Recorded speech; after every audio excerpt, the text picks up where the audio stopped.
Da jeg havde fået dette afskrevet og begyndt at læse, hvad der i grunden stod, kan jeg tydeligt huske, hvordan det isnede i mig. Der stod, dette er de hemmelige ord, som den levende Jesus talte, og som Didymus, Judas, Thomas skrev ned.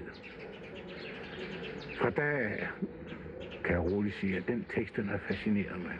Der har ikke været en dag i hele mit liv, hvor jeg ikke har arbejdet med den på en eller anden måde, eller hvor den har været i mine tanker.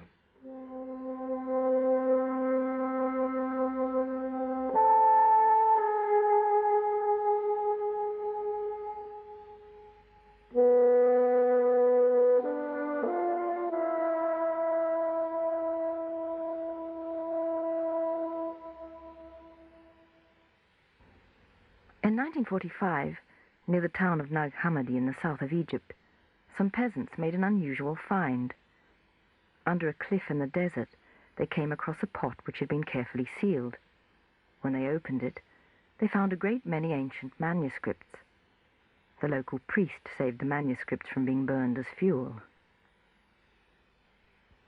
They were written in Coptic, the language of the first Christian Egyptians, and they proved to be the greatest find of Christian Coptic texts ever made. One text was an unknown gospel consisting of sayings by Jesus, the Gospel of Thomas.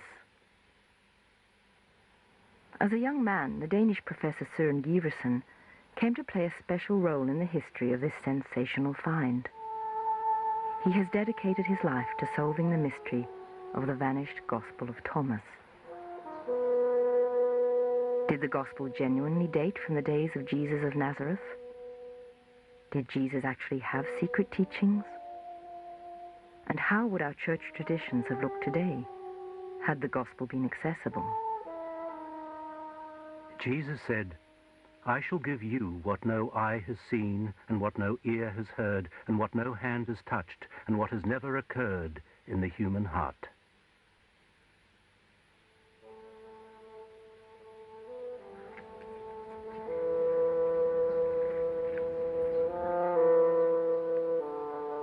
The Christian church grew rapidly in the first centuries after the death of Jesus.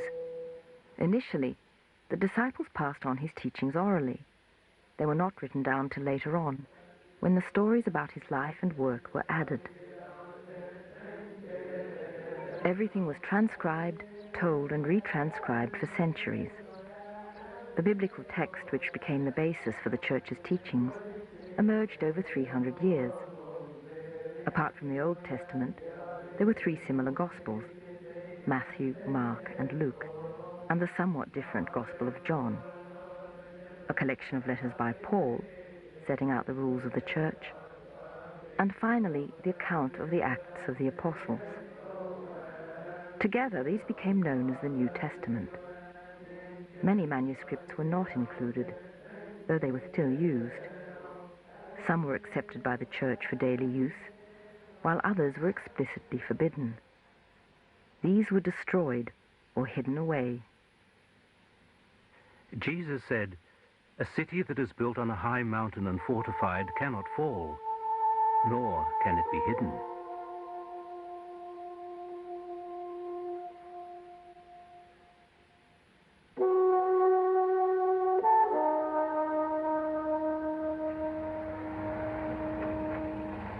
When, in 1945, these rejected Christian texts emerged in Egypt, rumors about the unusual find quickly reached Europe.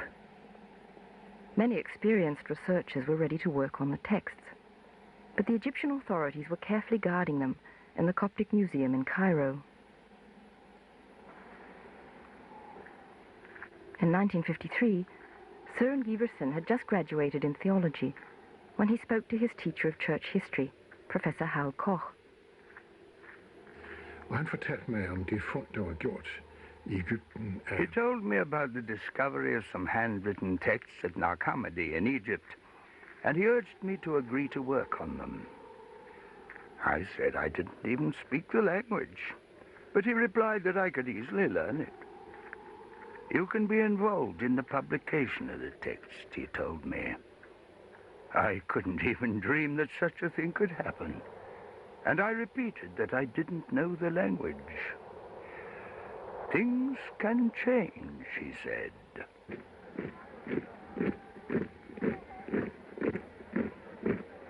Hal Koch was right. The Egyptian Revolution of 1952 had made it difficult for foreign researchers to get into the country. Professor Koch immediately started a course in Coptic at Copenhagen University. Søren Giversen threw himself into learning Coptic, although nobody knew if Koch was right, or if Giversen could actually learn Coptic in time to take part in the publication of the texts. Professor Koch arranged for Giversen to study with the greatest researchers in Europe, who would be responsible for the publication of the text.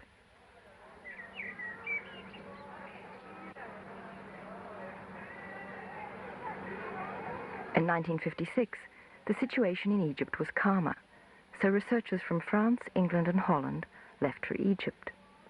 In October, they had just arrived in Cairo when the Suez War broke out. They were all expelled. That became the young Danes' great opportunity. Så fandt han ud af, at Koch realized that I might be the solution, in that the Egyptians might accept someone from a relatively neutral country not involved in the Suez War. By then I knew the language, and the idea was that I should try to photograph these manuscripts. I was supplied with microfilm equipment bought in Paris, and I went by train to Genoa and sailed via Syracuse and Piraeus to Alexandria, and so finally reached Cairo.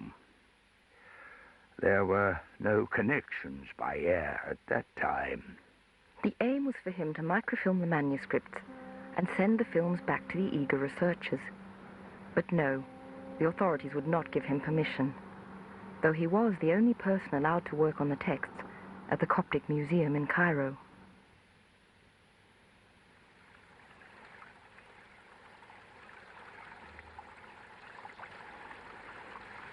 They placed a workroom at my disposal right at the top of the building, with a magnificent view over the old town of Cairo and towards the Al-Muqattam mountain.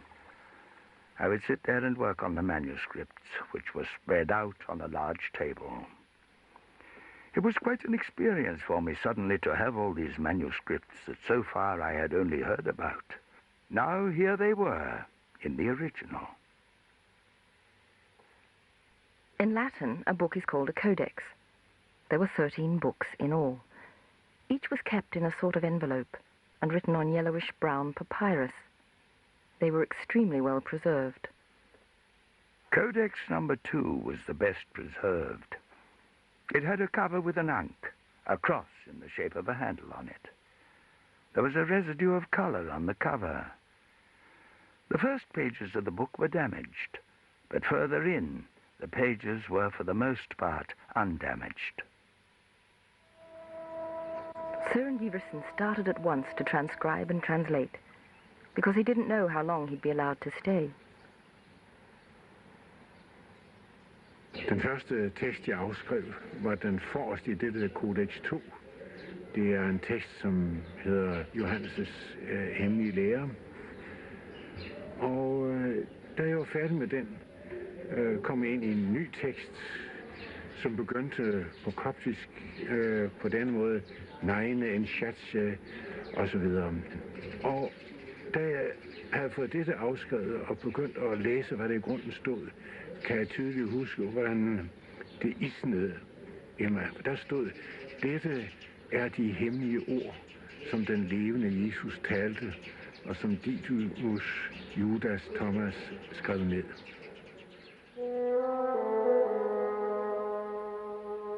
Jesus said, "Recognize what is in your sight, and that which is hidden from you will become plain to you. For nothing that is hidden will not become manifest." The sayings in the Gospel of Thomas made a strong impression on me. I knew several of these sayings in other forms from the New Testament, and the problem soon arose.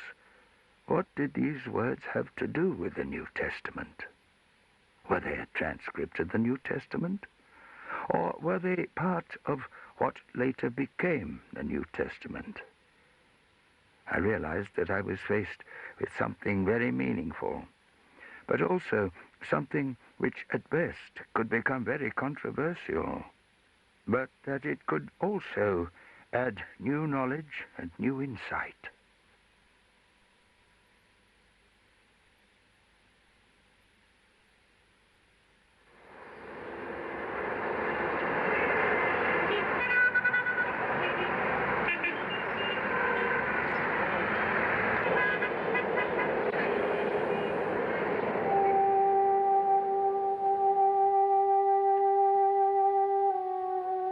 Giverson was finally given permission to microfilm the texts.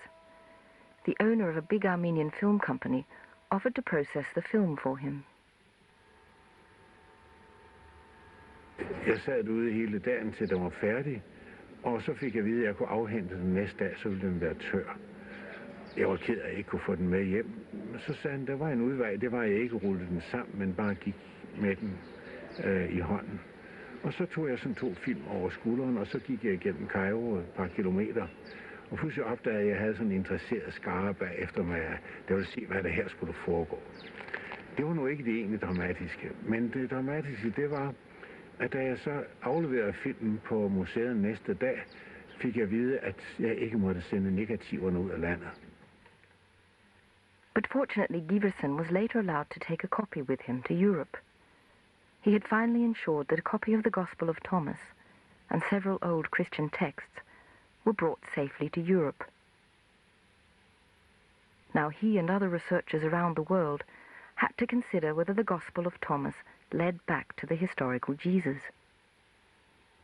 Were these truly the words of Jesus?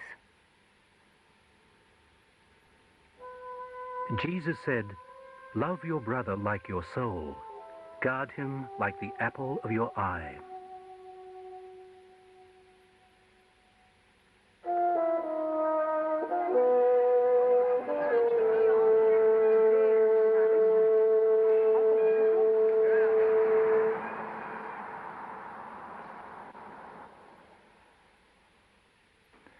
Before the discovery, the Gospel of Thomas was only known through the writings of the Church Fathers and from quotations. The text itself was not known. Nevertheless, we knew it had played a significant role. It had been condemned at the Second Church Synod in Nicaea in 787, and right up to the 11th century, it had been attacked in church circles. But what was it that made the contents of the Gospel of Thomas so controversial? The Gospel of Thomas consists of 22 pages, and on these 22 pages there are a series of sayings that are attributed to Jesus. These 114 brief sayings, some of them are slightly longer and also known as parables, these sayings are all called logia. That word actually means a brief word, or what we might call a maxim or aphorism. Jesus said, "You see the mote in your brother's eye, but you do not see the beam in your own eye. When you cast the beam out of your own eye, then you will see clearly to cast the mote from your brother's eye."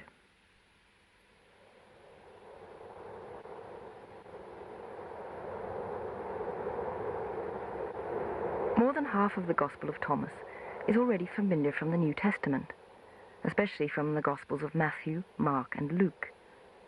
The rest of Thomas consists of hitherto unknown words of Jesus. Det, som navnlig gjorde indtryk på mig, det var disse ords enkelhed. Der er ikke et overflødigt ord i den tekst. Man kan næsten mærke det også, selv man kunne læse det gennem en oversættelse. De er talt med myndighed. Den, der har formet dem, ved, hvad det drejer sig om. Ved, hvad det drejer sig om at være menneske. Central to the Gospel of Thomas are the teachings about the kingdom, the Father's kingdom or God's kingdom. Jesus repeatedly tries to answer the questions. What is this kingdom?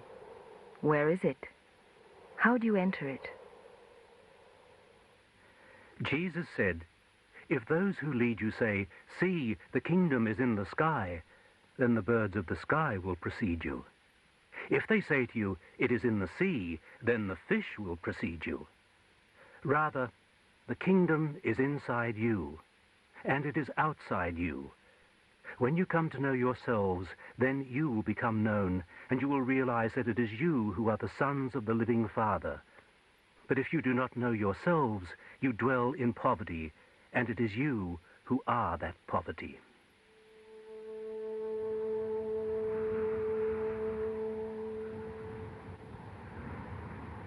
So the divine is not in the sea or in the sky, but inside people and in front of our eyes, here and now. And one of the conditions for finding it is self-knowledge. That's the radical message from the Gospel of Thomas. As in the New Testament, we should not concern ourselves with outward appearance, and we should cast off all that binds us. According to the Gospel of Thomas, Jesus rejects not only Jewish rules about circumcision, prayer, fasting, the Sabbath, and dietary laws, but all external rules, because they are not what matters. Instead, Jesus makes demands. Heal the sick, he says. Eat what is put before you, because what goes into your mouth will not defile you, but what comes out of it will.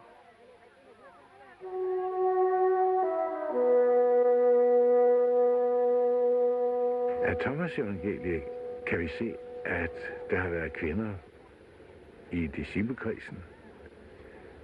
De spørger, og de får svar på lige fod med de andre disciple. Maria, Salome har været disciple. Og til allersidst i Thomas evangeliet, hvor Peter på mandsjovinistisk vis forsøger at få Maria ligesom deklasseret, afvises det af Jesus. Det er noget nyt for os, at kvinder på lige fod med mænd kan deltage i den disciplebelæring, som der gives af Jesus.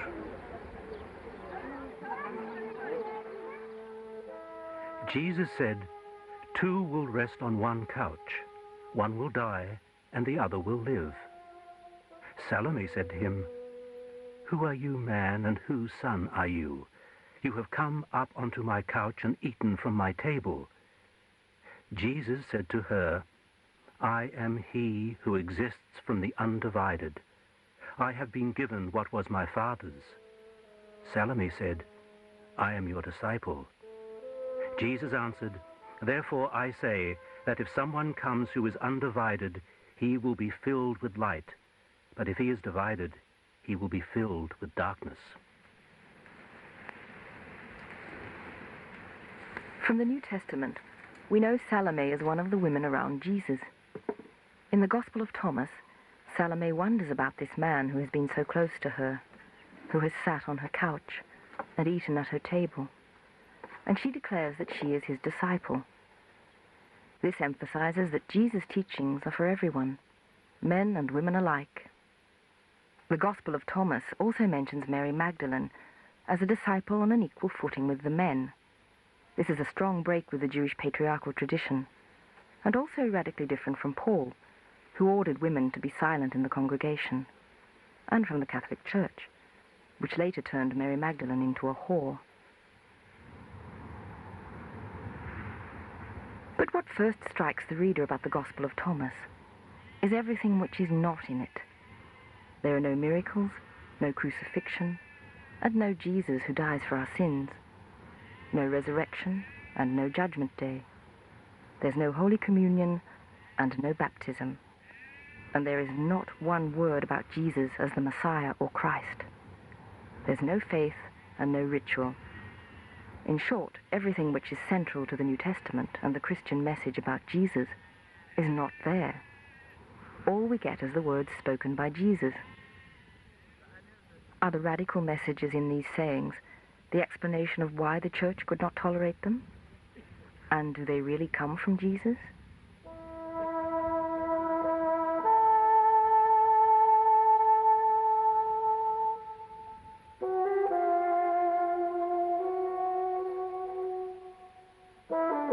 Theologians were about to enter a minefield.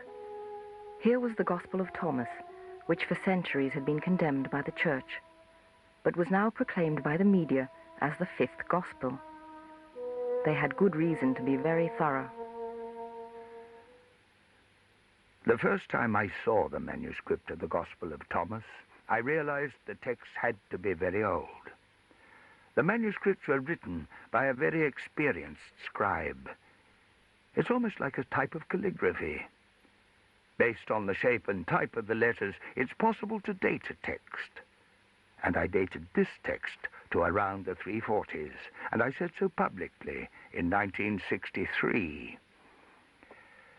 In the beginning of the 1970s, we received a strange confirmation of this when I was with a small group of scientists in Cairo, and we steamed open the binding of one codex, or rather, one of the codices which was also found at Nag Hammadi.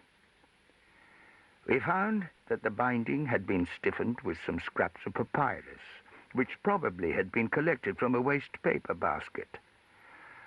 On a couple of these scraps, we found dates which corresponded to 341 to 344. There are signs that the manuscripts of the Gospel of Thomas had belonged to a monastery. They were actually found close to the very first Christian monastery in the world, which was founded in 322 by the Egyptian monk Pachomius. But why had the manuscripts been hidden? En forklaring på, at disse skrifter, som blev fundet i Nag Hammadi, blev gemt bort, kan være, at det ikke længere var tilladt at bruge dem. I 367 udstedte patriarken Alexander Athanasius den Store et forbud mod at bruge bestemte skrifter til prædiken og til oplæsning i kirken. Og blandt de skrifter, som han nævner, er 2 af dem, som er blevet fundet ved Nag Hammadi. Og så er Thomas evangeliet lidt den skæbne, at det var i samme bind som en af dem. Efter man har fået Athanasius brev, har man måske netop samlet de ting væk, som man skønnede ikke kunne bruges eller ikke måtte bruges, men som man alligevel gerne ville bevare til en bedre, måske gunstigere lejlighed. Og så har man omhyggeligt gemt dem i krukken og forseglet krukken og gemt dem på et sikkert sted. I håb om, at der måske kom en anden ordning, når der kom en ny patriark. This new order never eventuated, and those who knew the secret about the forbidden manuscripts took the secret with them to the grave. So the Gospel of Thomas vanished for almost 2,000 years. Jesus said, "Whoever believes that the all itself is deficient is himself completely deficient."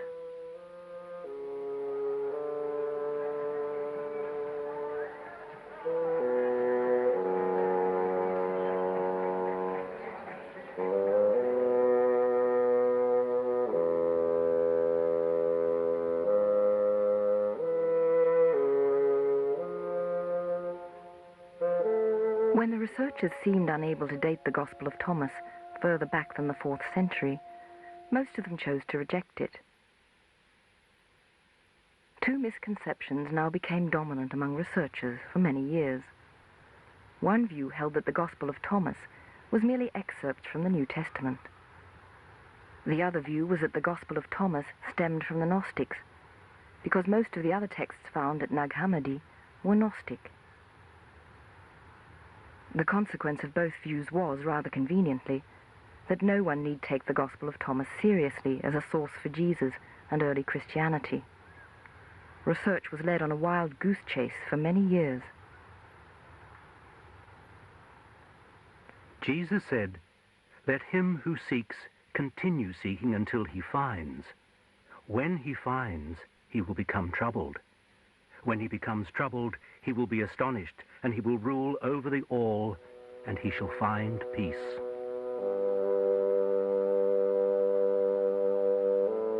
Fortunately, the Gospel of Thomas was found in a time when interested researchers would ensure the text was published.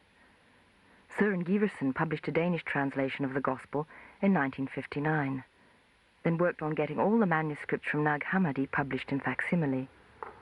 He was part of the team that made the whole text publicly available in the 1970s.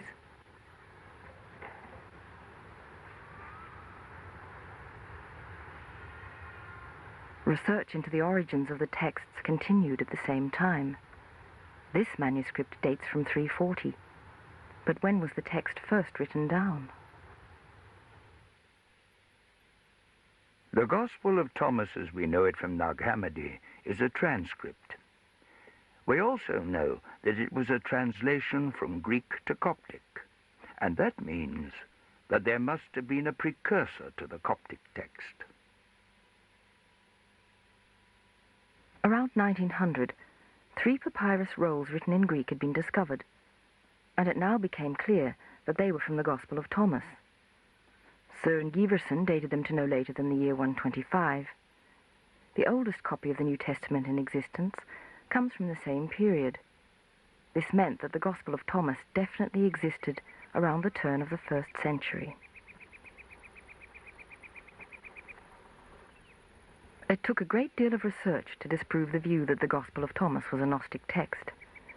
Søren Giversen became professor of theology at Aarhus University after completing his thesis on John's hidden teachings, one of the Gnostic texts from Nag Hammadi. After long research into early Christianity and the Manichaeans, a Gnostic sect, he was ready to refute the claim that the Gospel of Thomas was a Gnostic text. But who exactly were these Gnostics?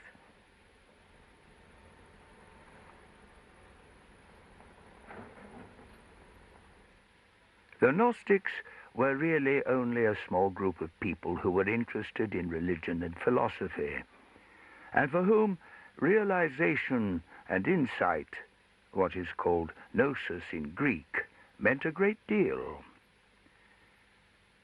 But the term Gnosticism means something more. It's a sort of religious philosophical system in which, characteristically, either an evil God has created this world, or it was created by a regrettable mistake, a fall. But certainly not by the will of a good God. Men det er tydeligt, at i Thomas evangeliet, der spiller sådan noget som erkendelse og viden, og det at vide noget, en vigtig rolle, akkurat som det gør i Johannes evangeliet og hos Paulus, men heller ikke på nogen måde mere. Og der er lige så lidt som i Johannes evangeliet og hos Paulus spor af, at det skulle være en ond Gud, der har skabt verden, eller at den skulle være blevet til ved en beklagelig fejltagelse. Det finder man i gnosticismerne, men ikke i Thomas evangeliet. It was Søren Giversen's colleague, the American researcher Helmut Köster, who first disproved the second of the 2 misconceptions, the one which held that the Gospel was only an excerpt from the New Testament. During the 60s, I began to be interested in this Gospel of Thomas myself and looked at it more closely.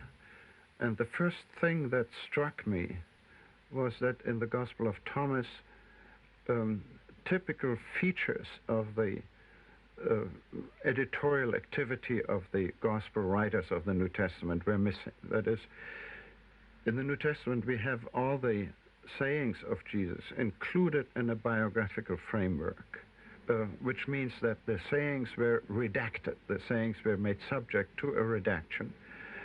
Looking at the Gospel of Thomas, it struck me that those features are absent. Jesus said, "No prophet is accepted in his own village. No physician heals those who know him."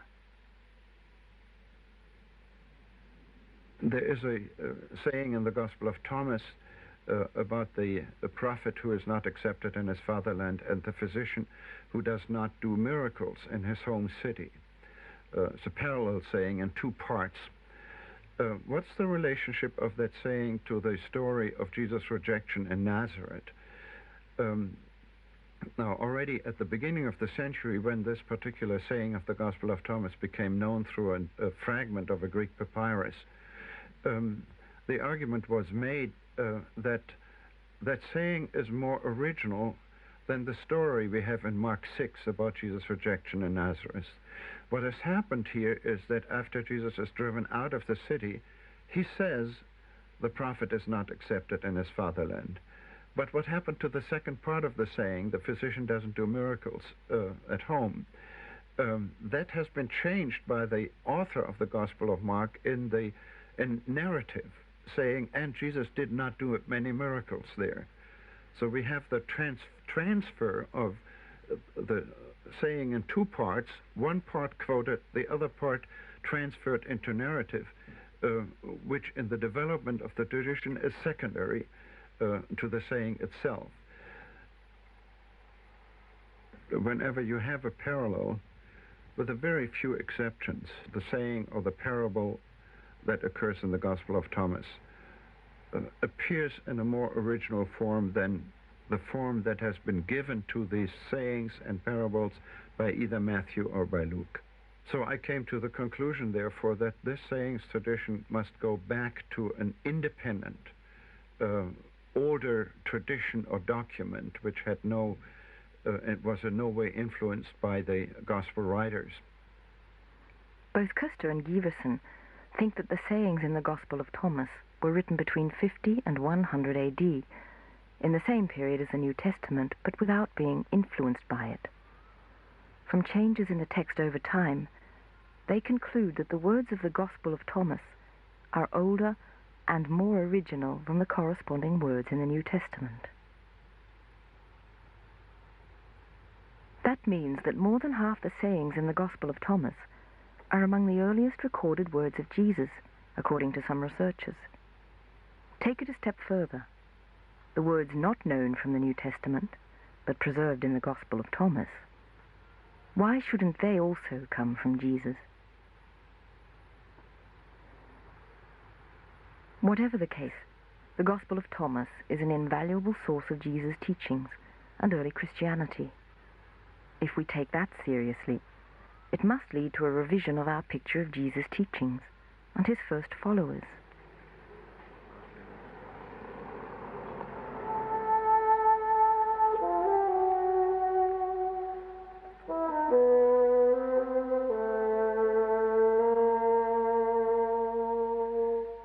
His disciples said to him, "Show us the place where you are, for we must seek it." He said to them, "Whoever has ears, let him hear. There is light within a man of light, and it lights up the whole world. If it does not shine, it is darkness."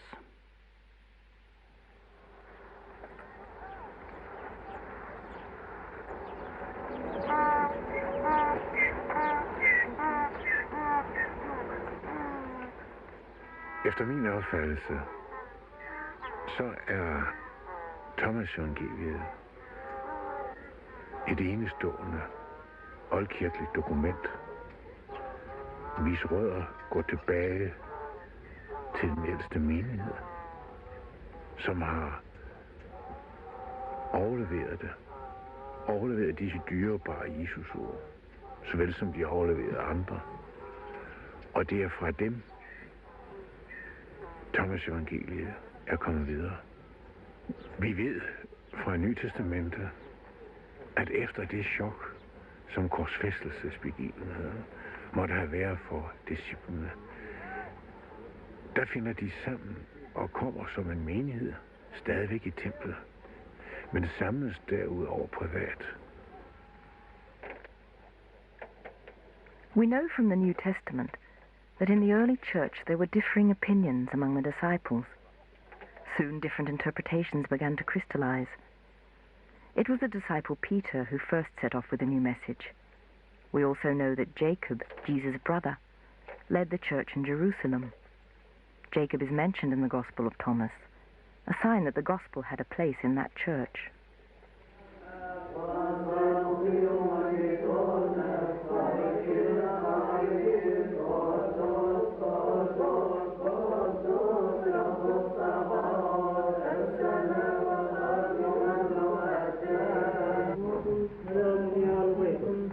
ونزلنا من السماء بأطراف الأربع فتحييت فيه وخرجت فيه متأملا فرأيت ذو الأربع دبابات كالأرض والوحوش إنك دخلت إلى رجال غلف وأكلت معهم فتصف بطرس على نور من نور إلى حق الله حق مولود غير مخلوق مساوي له في الجوهر الذي به كان كل شيء هذا الذي من أجله البشر ومن أجل خلقاتنا نزل من السماء تجسد من روح القدس من المناظرات والنصوص والنارات والأطفال تعلم مخلوقا من الملك المستقبل من المناظر. Den ældste menigheds skæbne ved vi lidt om gennem en overlevering hos kirkehistorikeren Euseb fra omkring år 300. Og han fortæller noget om, at kort før romernes belejring af Jerusalem blev fuldstændig, der flyttede den kristne menighed fra Jerusalem over østpå, er gået over Jordan, og så har vandret op mod nord til byen Pella. Og der ved vi, at de har opholdt sig i generationer. Vi kan endda næsten sige, hvornår det er, de har udvandret, for det må være før den 21. juni år 68, for der er nået romerne frem til Jericho, og kort derefter har en overgang over Jordan været umulig. We know that the Christians who used the Gospel of Thomas emigrated to Syria. Other Christians probably brought the Gospel with them to Alexandria. From there it spread along the Nile to Oxyrhynchus and Nag Hammadi, where the Gospel was found. The latest research also shows that the Gospel of Thomas was spread along the Silk Road to India.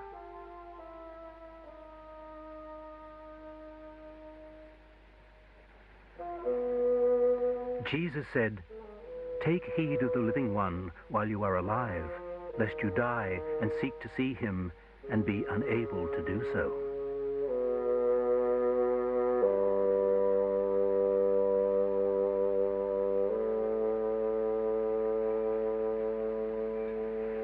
Where the Gospel of Thomas is not influenced by the New Testament, the explanation could be that it was used in isolation from the rest of the Old Church. We can view the Gospels in the New Testament and the Gospel of Thomas as different traditions around the three disciples, Peter, John, and Thomas. We know something of their lives after the death of Jesus. Peter went north after his work in Palestine and ended up in Rome, where he founded what much later became the Catholic Church. According to tradition, John went to Ephesus in what is now Turkey, and the Gospel of John became the main gospel of the Orthodox Church. Thomas traveled east to Syria, Asia Minor, and according to the tradition, on to India. The John tradition became part of the New Testament, not so the Thomas tradition.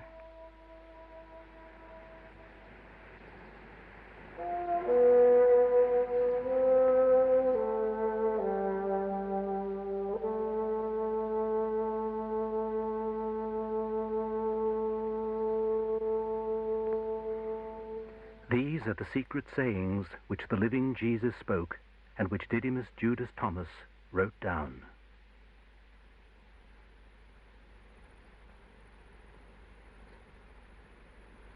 The Gospel of Thomas is ascribed to Didymus Judas Thomas, who was probably the disciple Thomas, commonly known as Doubting Thomas.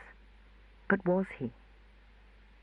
Det Thomas formentlig er mest kendt for, det ved vi fra kunsten og på anden måde, det er fra slutningen af Johannes evangeliet, hvor Jesus har vist sig for de øvrige disciple, og hvor Thomas ikke har været til stede, og hvor han så klart erklærer, med mindre han selv får lov at konstatere det, vil han ikke tro, at det har en opstand. Og det sker så 8 dage efter, og Jesus viser sig for Thomas, og Thomas bekender sig til ham som min herre og min Gud. This confession or declaration of faith shows Thomas as the one who was closest to Jesus. And we must remember that Thomas did not at any time act as a doubter. But in the Gospel of John, he is shown as either the one who does not believe or as the one who does. Jesus said to his disciples, "Compare me to someone and tell me whom I am like. Simon Peter said to him, "You are like a righteous angel." Matthew said to him, "You are like a wise philosopher." Thomas said to him, "Master, my mouth is wholly incapable of saying whom you are like." Jesus said, "I am not your master. Because you have drunk, you have become intoxicated by the bubbling spring which I have tended." And he took Thomas and withdrew, and told him 3 things. When Thomas returned to his companions, they asked him, "What did Jesus say to you?" Thomas said to them, "If I tell you one of the things that he told me, you will pick up stones and throw them at me, but fire will come out of the stones and consume you."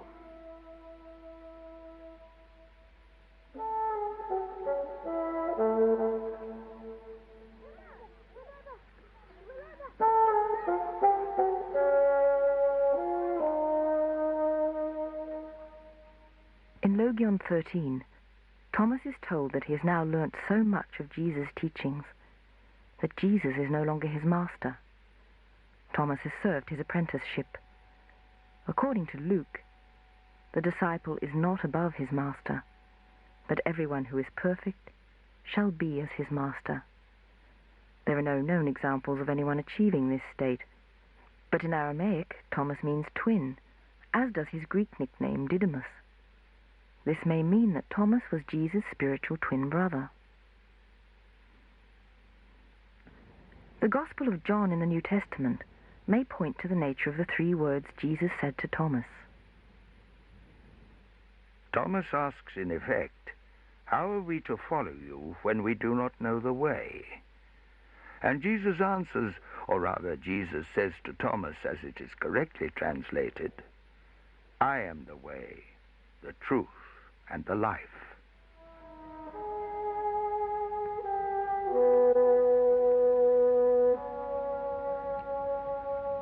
In the first 3 Gospels, Matthew, Mark, and Luke, Thomas is only mentioned as among Jesus' disciples.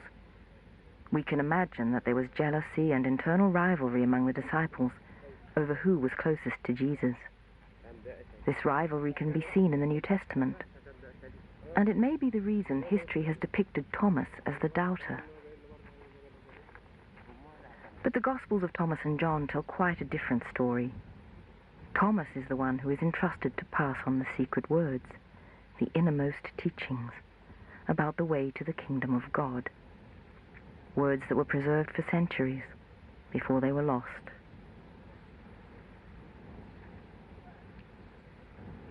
But what would the church have been like today if the Gospel of Thomas had been preserved? Den kirkelige tradition, vi lever i, ville have været langt rigere, hvis den del af kirken, som samledes om Thomas evangeliet og tilsvarende tekster, havde fået lov at leve, og disse tekster havde fået lov at blive bevaret. Så ville vores kirke have en langt større fornemmelse af betydningen af, hvordan man skal forholde sig til verden. Nå ja, sådan et udtryk som det, der er skæsen. Men måske nok det, som det er det egentlige, det i en stærkere understregning af det vigtige i at forholde sig her i livet. Det er at vælge mellem det endelige og det uendelige. Det er det, der bestemmer livet. The sayings of this gospel make it clear how we can take part in the innermost truth, that no research can find, but which can be attained by those who seek the truth. Jesus said, "Whoever drinks from my mouth will become like me. I myself shall become him, and the hidden things will be revealed to him." Jesus says here that if we absorb his teachings as fully as if we drank from his mouth, then we shall become like him. An experience Paul speaks of when he says, "I live, yet not I, but Christ liveth in me." Everybody can become like Jesus. Everybody has the possibility. But though many may wish to, very few become Jesus. In the Gospel of Thomas, Jesus says, "Many are around the well, but none is in the spring." Those are words which become chiseled into one's mind. And the more you work with them and think about them, the more something unfolds. both in terms of imagery and when something is said to us in the form of an appeal. Seek, and ye shall find. And also when we're told that when we find, we shall wonder and become troubled. The Gospel of Thomas does not, like the New Testament, use the word conversion, but it declares through imagery that a total and radical transformation has to take place. Jesus saw infants being suckled. He said to his disciples, "These infants being suckled are like those who enter the kingdom." They said to him, "Shall we then enter the kingdom as children?" Jesus said to them, "When you make the two one, and when you make the inside like the outside, and the outside like the inside, and above like below, and when you make male and female one and the same, so that male not be male, nor female female, and when you regard an eye in the place of an eye, and a hand in place of a hand, and a foot in place of a foot, and a likeness in place of a likeness, then you will enter the kingdom."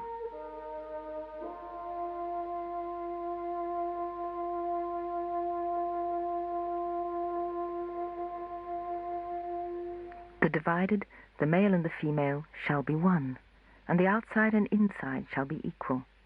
In honesty and righteousness we must let a hand be a hand, and a foot a foot. Here Jesus is saying that on one hand we must see and acknowledge the world as it is, and on the other hand that we must erase all divisions. We must not evaluate and separate inner and outer, above and below, male and female. This is no pointer to articles of faith, but an instruction, a way into the kingdom of God. It's significant that the word faith, which appears over and over in the New Testament, is not a word that Jesus uses in the Gospel of Thomas. Here it's a question of knowing and of being one with. Faith does not move mountains. Jesus said, "When you make the two one, you will become the sons of man. And when you say, 'Mountain, move away,' it will move away."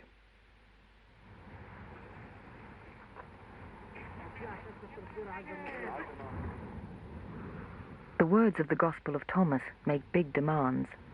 They are not meant for evangelizing. There are no religious rituals to lean on. In the Gospel of Thomas, what matters is existence itself, the here and now. Jesus said, "Become passers-by."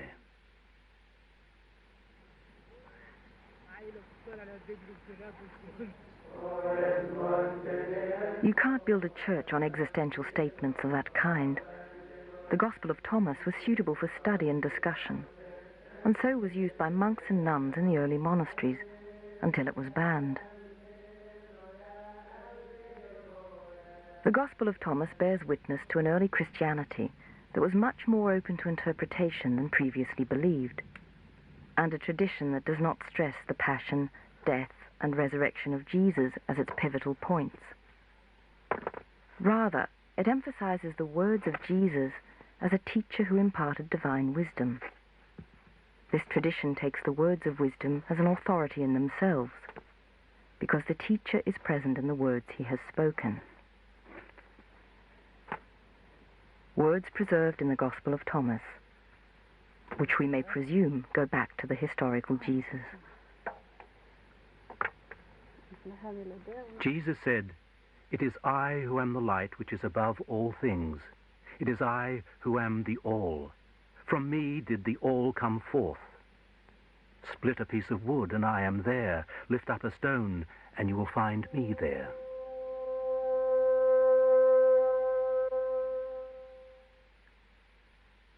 The Gospel of Thomas has, of course, played a vital role in my scientific life. But it has also meant a lot to me in my personal life, the existential. When I've been splitting wood or struggled with some big rocks, I've often thought of Logia number 77. Split a piece of wood and I am there. Lift up the stone, and you will find me there. What lies behind that is that whatever we do, there is a commitment, because we meet the one who said those words. We are confronted by a choice, and that is really what life is all about. That is what we meet in the Gospel of Thomas. In the Gospel of Thomas, we meet the innermost of Jesus' teachings, which is also reflected in the New Testament. With its imagery, it reminds us of the innermost teachings of the other great religions, where light, fire, the fountain, and life are images of the ineffable, the divine. Jesus said, "I have cast fire upon the world, and see, I am guarding it until it blazes."